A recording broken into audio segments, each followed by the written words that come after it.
오늘 우리가 보면은 지금 코로나19라는 이 시대에 정말로 힘든 지경에 있었는데 제가 줌으로 교사 지도자 교육을 받다 보니까 제가 머리가 아찔했어요. 왜냐하면 비대면일 경우에는 가정으로 인터넷으로 이렇게 통신을 보내고 부모님과들의 대화, 이게 공부를 해야만 되는데 제가 좀 컴맹이라 엄청 염려를 많이 했어요. 그리고 제가 기도를 했답니다. 하나님, 코로나 사태 진정시켜 주시고 제발 대면 예배로 성경학교 할 수 있게끔 해주십시오. 이 기도를 했어요. 그랬는데 우리 이제 교육을 세우고 진행하다 보니까 아동부하고 우리하고 같이 날짜를 받았는데 7월 18일, 7월 25일 2주간에 걸쳐서 하기로 했는데 우리 선생님들은 다 말을 했죠. 그랬는데 그 다음 오전에 교사일을 끝나고 교육부 들어가니까 아동부가 25일부터 한다는 거예요. 그럼 어떻게 해요? 이미 광고 나갔고 주보에도 실렸는데. 그래서 우리 선생님들 중에는 주일학교 엄마들이 다 있잖아요. 그래서 그러면 우리 애기들은 어떻게 데꾸느냐. 9시부터 시작하는데 우리 교사들은 8시 반부터 오라고 했거든요. 그래서 귀한 기도하고 시작합시다. 광고 나갔으니까 시작합시다. 저는 많이 염려했어요. 왜냐하면 형아들 손잡고 오는 동생들이 많거든요. 그러는데 이 형아들이 성경학교가 틀리니까 염려를 많이 했고 저는 그 염려 대신에 하나님 저 좀 도와주세요. 저 아무것도 모르잖아요. 제가 줌으로 교육할 수 있다면 걱정이 없는데 정말 이건 아닙니다. 하나님 도와주세요. 기도했죠. 그랬는데 우리 선생님들이 열심히 같이 기도하고 우리 기도하자고 해가지고 우리 선생님들 많이 기도했습니다.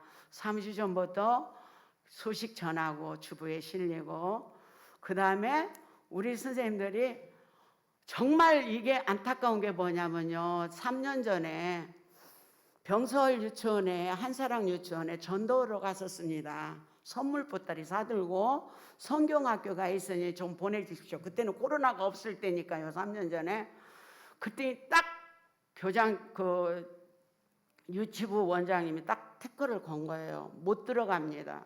각 반에 가서 이것만 전달해 주겠습니다. 과자하고 전도지 전달하겠습니다 했는데 딱 태클을 걸었어요. 못 들어갑니다. 차라리 그 선물 우리한테 주시면 우리가 각 반 선생님에게 나눠주겠습니다. 전도의 길이 한사랑 유치원에 막혔더라고요. 그래서 승혜 어린이집을 갔습니다.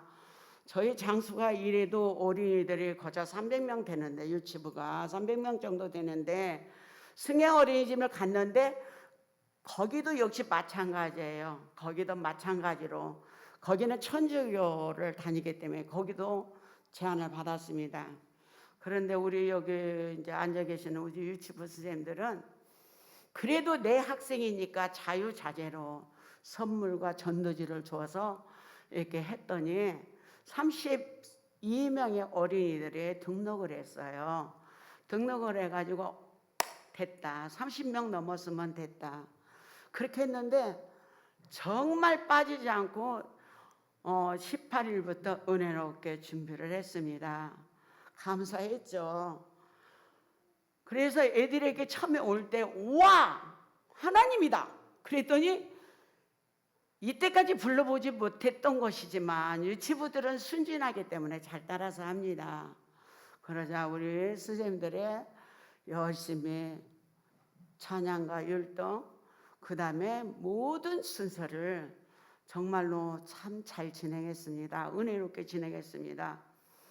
다음 주가 문제입니다. 다음 주는 이제 아동보고 같이 오니까 더 많이 오겠지라고 생각을 했어요. 근데 그때 또 공교롭게도 2명이 또 어떻게 병원에 가고 해서 안 나왔는데 다른 학생이 와서 32명을 맞췄습니다. 2주간 너무 은혜롭게 맞췄어요. 그래서 하나님 앞에 감사했습니다. 감사했는데 그 뒤에 25일 지나고 나서 29일 날 코로나가 발생했습니다. 그래가지고 8월 첫 주일 날 32명의 아이들이 다 나오기로 약속을 되고, 저희 선생님들은 다음 주에 오면 이 아이들이 정착되기 위해서 만만히 준비를 다 했는데 코로나가 터지니까 엄마들이 안 보내는 거예요. 저희들이 유치부가 올해 상을 보면 비대면 설교가 얼마나 어려운지, 정말로 녹화로 나갈 때 실수도 버벅거리고 말도 버벅거리죠. 여러 가지 정말 이렇게 보고 대면 예배 드릴 수 있다는 것 자체가 얼마나 큰 복인가 몰라요. 아마 이 시간에도 저보고 비대면으로 녹화해서 하라면 아마 많이 버벅거리고 카트 했을 것 같아요. 그랬는데 우리 유치부가 조금 23명, 24명까지 되면은 코로나가 발생해서 딱 줄이고 하는 것을 계속해서 느꼈습니다. 그런데 성경학교 때 은혜롭게 그래도 7월 달이 끝나서 8월 달에 나왔는데 기본 애기들 나오는 애기들 17명밖에 못 나왔더라고요. 그래서 이 애들을 놓치면 안 되는데, 뭐 하나님은 살아계시는데 우리 기도합시다 하고는 각반 선생님들 계속 이렇게 문자 보내고 해서 오늘 드디어 23명이 나왔어요. 근데 23명 아무것도 아닌 것 같아도 꽉 찹니다. 유치부가요.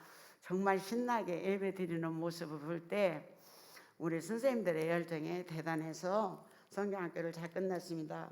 오늘의 말씀을 보면은 이 어려운 상황 가운데 아기들은 이렇게 말로만 교육해서는 안 됩니다. 선생님들의 몸짓과 선생님들의 이렇게 부딪힘으로 말마 애들이 배우지 말소리만 갖고 배우는 것은 아니라고 봅니다. 그래서 유치부에는 시청각 교재가 있죠. 그래서 시청각 교재로 했는데요. 회복해야 되려면, 이 코로나 상황에서 회복되려면 과연 어떻게 할 것인가? 하나님밖에 없다라는 것입니다. 올여름 성경학교 주제는 바로 하나님입니다. 하나님밖에 우리를 살릴 수 있고 죽일 수 있습니다. 이 팬데믹이라는 것이 전 세계로 확산되어 가지고 모든 사람의 거리를 다 중단시키고 정말 사랑이 메마른 지경에 이르렀고, 그전에는 이렇게 막 만나면 서로 부둥켜 안기도 하고 가까우면 뽕도 하고 그러는데 요즘에는 거리를 저절로 다 두게 되는 이 삭막한 때가 되었던 것을 볼 수가 있습니다. 이 때가 바로 에스겔이 외치는 시대입니다. 37장에 8장, 9장, 10장에 보면은 정말로 종교적으로도 많이 타락했던 이스라엘을 봅니다. 이스라엘이 그동안에 하나님의 월권의 백성이라는 자부심 때문에 그들이 하나님 말씀대로 산다고 했습니다. 그러다가 또 우리가 성경을 영리하게 보면은 자기들 마음대로 살다가 하나님이 이웃 나라를 들어서 치십니다. 그러면 하나님께서 사사를 불러서 수습하게 하고 다시 이 백성들이 하나님 잘못했습니다라고 회개할 때 무릎 꿇을 때 하나님께서는 용서해 주셨습니다. 왕정시대에도 마찬가지입니다. 왕이 출전하여서 자기의 억압받는 백성들이 이걸 파나 되풀이하는 게 이 이스라엘 백성들의 실태가 아닌가요? 우리가 보면 이때도 마찬가지입니다. 저는 가장 성경 중에서 슬픈 성경이 에레미야, 에스겔이 아닌가 싶어요. 에레미야가 그렇게 얘기를 했습니다. 너희 백성들아, 이 성전과 이 나라 백성을 지키려면 바벨론에 항복해. 북쪽 이스라엘이 아수르에 멸망당했잖아. 우리도 그렇게 안 당하려면 바벨론에 항복해라. 왜? 너희들이 하나님 앞에 바르게 살지 못했기 때문에 하나님 살리는 길은 항복하고 따라가는 거야.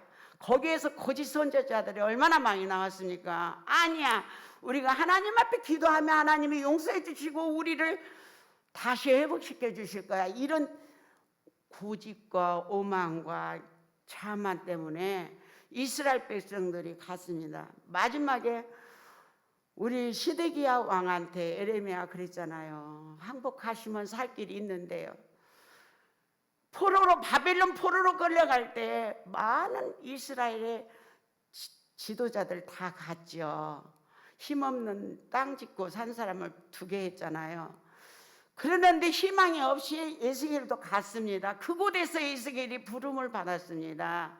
그 삭막한 가운데 바벨론에 갔더니 그때 고대의 나라에서는 전쟁이 신들의 전쟁으로 생각하고 있었습니다.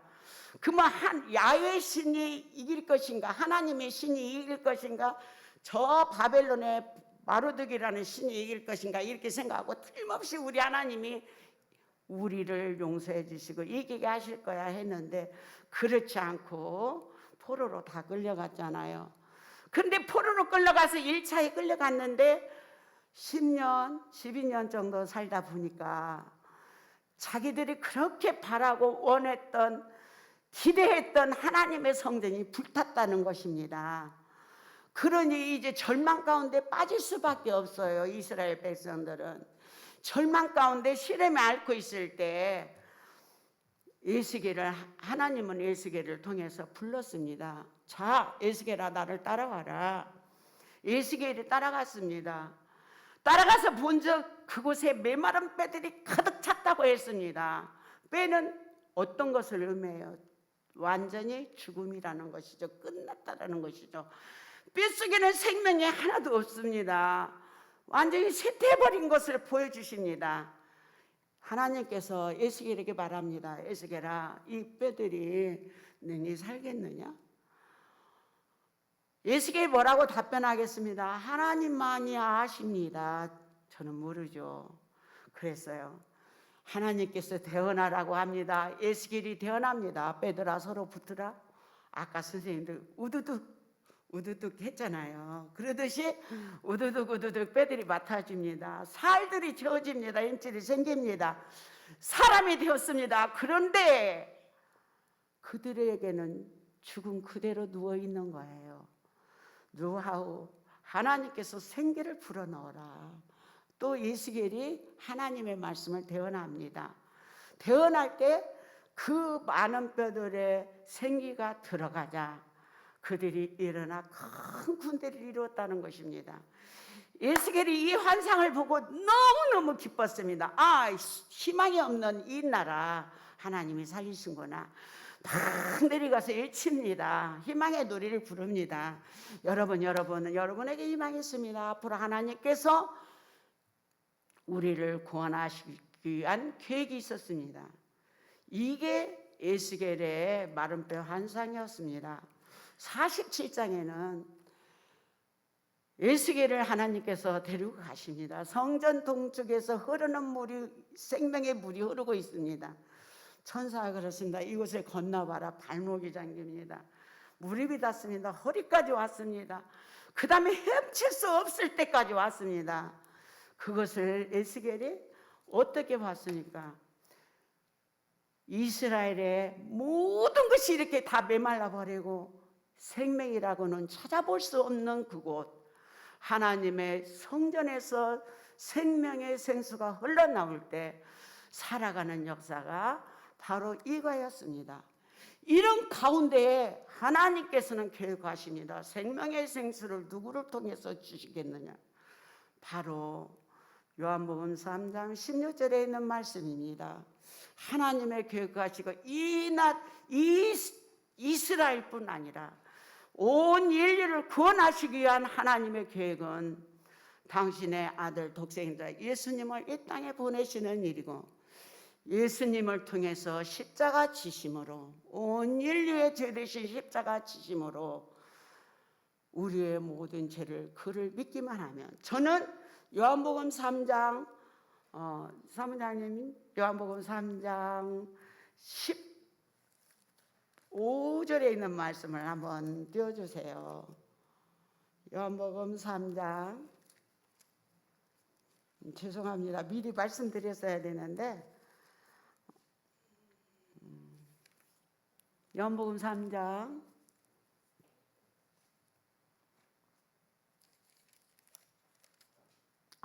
요한복음 3장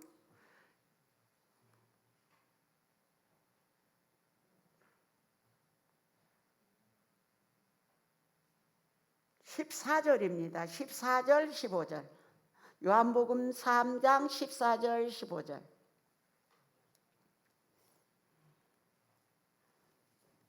죄송합니다. 제가 읽겠습니다. 못 찾았으면요. 제가 읽겠습니다. 모세가 광야에서 뱀을 든 것 같이 인자도 들려야 하리니 이는 그를 믿는 자마다 영생을 얻게 하려 하심이라. 모세가 광야에서 뱀을 든 것 같이라고 했습니다. 이 말씀에 저는 연관하고 싶습니다. 왜냐하면 광야에서 불뱀에 물려서 모든 백성이 죽어가고 있습니다. 그럴 때 하나님께서 모세에게 노뱀을 만들어서 높은 장대에게 걸어놓으라고 했습니다. 불뱀 형상이겠죠. 그럴 때 모든 사람들에게 얘기합니다. 모세가 누구든지 뱀에 물린 사람은 이 노뱀을 쳐다봐. 그러면 나서. 아니 지금 고통 속에 있고 지금 이렇게 힘들었는데 뭐 그까짓 발로 약을 준다든지 씻으라든지 어떤 처방을 줘야 되는데 이거 쳐다본다고 어떻게 내가 나사 하고 불신한 사람 광야에서 죽었습니다.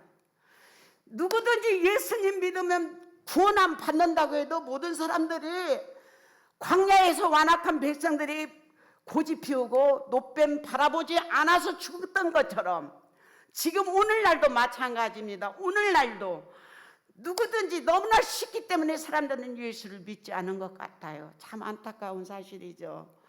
누구든지 예수만 믿으면 멸망하지 않고 영생을 얻는다고 약속해 주셨고, 누구든지 구약 성경에서도 모세가 광야에서 뱀을 든 것 같이 뱀만 쳐다보면 죽지 않고 사는 길이 있는데도 완고한 백성들은 쳐다보지 않고 광야에서 죽었던 것을 우리는 성경에서 볼 수가 있습니다. 그런 것처럼 예수님을 이 땅에 보내주신 하나님, 누구든지 내 마음속에 예수 그리스도를 확신 가운데 살린다면 그는 멸망하지 않고 영생을 얻는다고 했습니다. 여러분, 이 예수님의 귀한 이름이 너무나 흔하게 여겨지지 않나요? 코로나 때문에 비대면 하니까 한 주는 저가 실감 느낀 것은 저희 교육자들은 다 나왔습니다마는 이래서 쓰나 과연 믿는 자들을 보겠느냐 하신 주님 말세에 교회 안 나와도 되네. TV 틀으면 다 나오니까 그래 내가 온라인 한 거 보면 되지. 그런데 이과의 말씀이 그렇습니다. 말씀이 이 강단에서부터 흘러내려갈 때 이 말씀을 듣는 사람들이 영원히 살고 정말로 소생할 수 있다라는 사실을 우리는 알아야 됩니다. 누구든지 예수님을 믿고 영생함을 얻는 구원함을 주셨습니다. 예수님이 이 땅에 오셨을 때 바디메오 같이 정말로 힘없는 사람, 죽은 나사로, 냄새나서 살지 못할 소망이 없는 나사로를 살리신 예수님, 세리장이라고 무시를 하고 사람들에게 소외당했던 세리장 삭개오, 예수님은 친히 찾아가 만나주셨고 그들을 고쳐주셨고 절망 속에 있는 사람들에게 희망과 용기를 주셨습니다. 오늘날 우리도 마찬가지입니다. 오늘날 우리도 언제까지 머뭇머뭇하고 있겠습니까? 이럴 때일수록 더욱더 기도해서 이 전염병 코로나19 더 이상 확산되지 않고 이길 수 있게 해달라고 우리 성전에서 나오나 생명의 말씀을 사모하는 여러분들이 되었으면 좋겠습니다. 지금도 은혜의 강은 흐르고 있습니다. 내가 완고해서 내가 고집이 있어서 그 은혜의 자리에 들어가지 못할 일이지 지금도 은혜의 말씀이 흘러 넘치고 있습니다. 여러분들, 우리가 하나님의 말씀을 볼 때 세상의 모든 것들에 비교해 보면은 너무나 희망이 없는 때입니다. 우리 젊은이들이 그런데요, 이생망이라는 소리를 쓴대요. 아세요? 이 세상은 망했다, 이번 세상은 망했다라는 뜻이랍니다. 정말로 이런 말을 젊은이들 입에서 나와서는 안 되겠잖아요.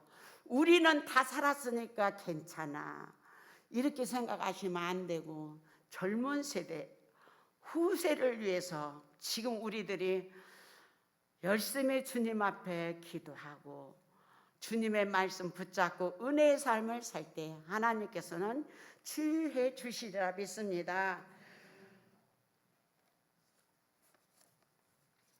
우리 유치부가 한 가지 말씀드립니다. 새벽 예배 나오는 숫자에 머물고 있습니다. 여러분들, 이렇게라도 나와서 새벽 예배 기도할 수 있다는 건 너무 감사하잖아요. 이렇게 주일날 대면 예배 드린다는 거 놀라운 기적 아니겠어요? 다른 데 다 뭐 4단계까지 가고 3단계 막 이렇게 되는 가운데도 그래도 저희 교회에 이렇게 올 수 있는데도 아직도 빈자리가 있어요. 너무 아니라 하면 아니 될 것 같아요. 하나님께서 이스라엘 백성을 치신 것처럼 이 나라에 올해도 하나님이 사랑해 주셨잖아요. 그래서 지금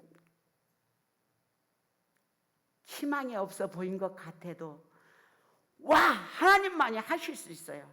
하나님께서 우리를 살리기 위해서 예수님을 보내주셨어요. 그것은 비록 2000년 전의 일만이 아니라 현재 오늘에도 이 사건이 일어나고 있다는 거, 여러분들 마음에 다짐하시고 모이기에 패하는 잘못된 습관에 빠지지 마시고 열심을 내어 주 앞에 섰을 때 잘했다 칭찬받는 우리 창숙교회 성전 중심으로 열심히 모이며 생활하며 감사하는 창숙교회 우리 성도님들 다 되시기를 간절히 기도하겠습니다.